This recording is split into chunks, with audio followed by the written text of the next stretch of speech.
Here's another one.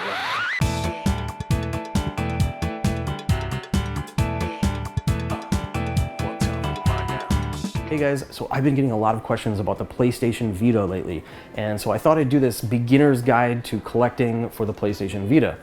Now, as you know, the system has been on life support for a while now. Sony's pretending like the system doesn't even exist, and it's really just the fans and the developers that are keeping the system alive today. Now, it's kind of gotten a bit of a cult following recently and has also recently become popular amongst collectors, even before the system's eventual demise. So first thing you're probably gonna ask is, how much is this gonna cost me? Well, first you have to decide where your boundaries are. Do you wanna go for a complete North American collection? That's what I'm currently doing, and that's what I actually currently have. Or do you want a complete European collection? Or do you want a complete English only collection? Because there is also Asian English releases that you can get as well. Or do you just want to collect everything for the system? For example, there is currently just over 180 North American releases and just over 170 European releases. But also keep in mind the system is region free, so you can collect from any region you want. Now, as with most systems, the value of the games is going to vary quite a bit. What's interesting here though is a lot of the earlier releases are some of the cheaper releases. These were all clearanced out around 2014 by most retailers, like between $5 to $10. Now they're not quite as cheap as they were when they were in retail, but they are still reasonably priced. Like you could probably expect maybe $10 to $15 for some of these earlier release titles. And they pretty much just overestimated the demand, made too many copies, and then prices dropped. So what's interesting though is current releases that are just coming out now, they can go one way or another. So it's always hard to tell if you should buy a new game when it first comes out or if you should wait until it's discounted, because sometimes they underestimate the demand and the games sell out fast and then the prices go up. It's hard to find. Sometimes with recent releases, they will overestimate the demand and they'll produce too many copies and then you'll see it get discounted the very next month. You'll go down $10, $20. But the good thing is though, MSRP for Vita games is usually around the $20 to $40 mark. Usually 40 if it's a big release, and then 20 if it's a more of an indie title. So you're not paying like $60 prices like you are with like the home console systems. However, there are a very few extremely rare games that you could expect to pay up to $200 for. Like Breach and Clear comes to mind when Limited Run's first release. One company that's currently helping keep the Vita alive is Limited Run Games. They've been releasing games in physical form that would otherwise normally be digital only. And the cool thing about them though is that they are bringing instruction manuals back. With some of their recent releases, they've been including instruction manuals. That's something we didn't even have from the beginning of the Vita days. Now we're finally getting instruction manuals with some of these games. It's really cool to see that. Even current gen systems like PlayStation 4, Xbox One, no instruction manuals. 3DS, no instruction manuals. In fact, with the 3DS, you get like almost an instruction manual sized pamphlet explaining in every single language how you can go obtain the instruction manual for this game. Why didn't they just include a manual? Why didn't they just make that huge pamphlet the manual? Anyway, I just remember scouring through my Legend of Zelda manual as a kid, looking for additional hints and stuff to pass certain areas in the game, and just really appreciating the art and everything about the game. And it's really great to see that coming back. All right, so let's talk about limited editions for a little bit. So another option for collectors is to maybe go for a complete limited edition collection. Now this is where things can get quite pricey. Obviously these limited editions are more limited, and the added content's already bringing up the value. But there are a few games such as Arno Surge Plus and the Senran Kagura games that were only produced physically as a limited edition collector's bundle. Being that there is no standard physical release of these games, some of them have shot up quite a bit in value.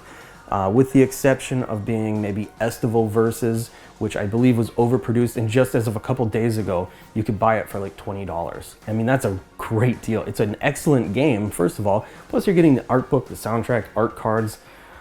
That's an amazing deal, but I would guess it was overproduced. Just be aware, if you do start collecting the limited editions, you're gonna end up with some really weird extras, like this baby set. Great if you happen to have a baby and love roguelike RPGs, or maybe you don't have a girlfriend yet. Then you can get the Neptunia U Action Unleashed limited edition. Another question I get asked is, which system should I get? Well, there's a PlayStation Vita model 1000 and 2000. Personally, I've had both and I prefer the 2000 model, but each of them have their strengths and weaknesses, so it's really up to personal preference. So I would say the 1000 model looks and feels more expensive. It feels like a luxury handheld system. And it has a more vibrant OLED screen. The 2000 model, on the other hand, has a very vibrant LCD screen, but not quite as vibrant as the OLED model, but still more vibrant than most other handhelds.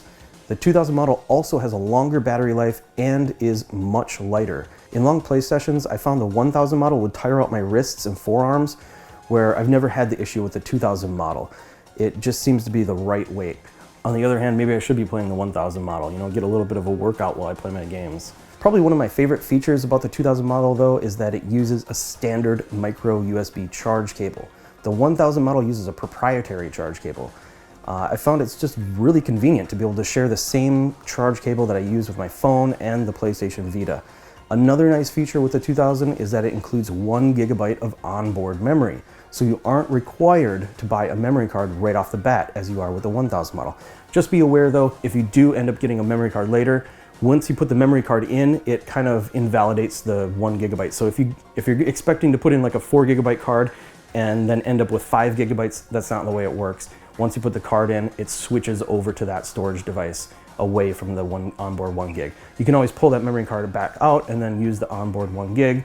Kind of annoying that it can't use both, but whatever. At least it's there. That brings me to another question I get frequently asked. Which size memory card should I get? Well, first of all, the largest size that was made available in the United States was 32 gig. The largest size that was made available in Japan is 64 gig. Now, which size should you get? Well, you can get a 4 gig, an 8 gig, 16, 32, 64.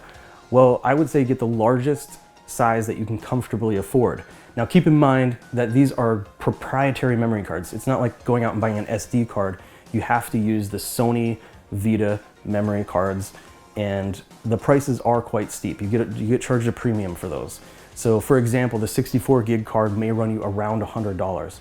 Personally, I imported a 64 gig card. Even though I only buy physical games for the PlayStation Vita and never digital, there are still reasons for me wanting this much space. First of all, I'm a PlayStation Plus member, and with that membership, I get around 2 to 3 Vita games every month as digital downloads. The second reason is that some physical games offer free DLC bonuses or expansions. For example, PlayStation Vita cartridges can only hold around 4 gigabytes of storage. Some games released for the system are actually bigger than that.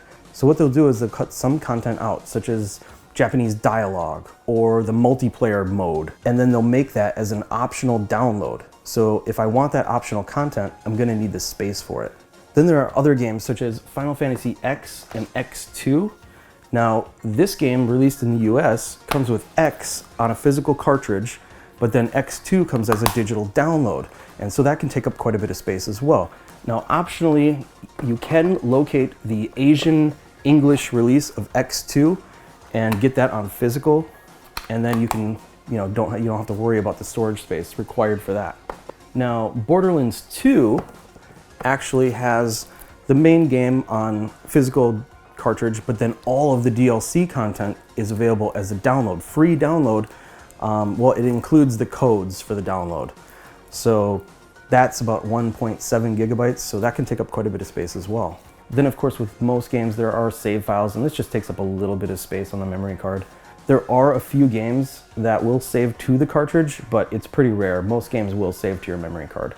So you can see you could burn through storage space pretty quickly with a relatively large library of PlayStation Vita games. That being said, you can also use the content manager with a USB link to your PC to load and offload games and save files if you need to manage your space, or if you just want to work with like a smaller memory card to save money. Now, regardless if you decide to go with the 1000 model or the 2000 model, there are several special editions that you can get. Now, we only got a few color variants in the States, but in Japan, and keep in mind that these are region free, so you can go ahead and import one of these from Japan. There are so many possibilities. One of my favorites being the metal slime edition PlayStation Vita. So it's like an all silver console, and then it's got a little slime charm that slides into the headphone jack, and then it's got slime themed aspects all throughout. But really the options are almost limitless. There are so many variations in different color schemes. It's always really impressed me how many different PlayStation Vita designs came out of Japan. Now, if you want a cheaper alternative to a PlayStation Vita, you can always pick up the PlayStation TV. Just be aware that many of the games are locked out from working on the PlayStation TV. Even a few of the more recent releases that came out after the PlayStation TV were intentionally locked out by developers.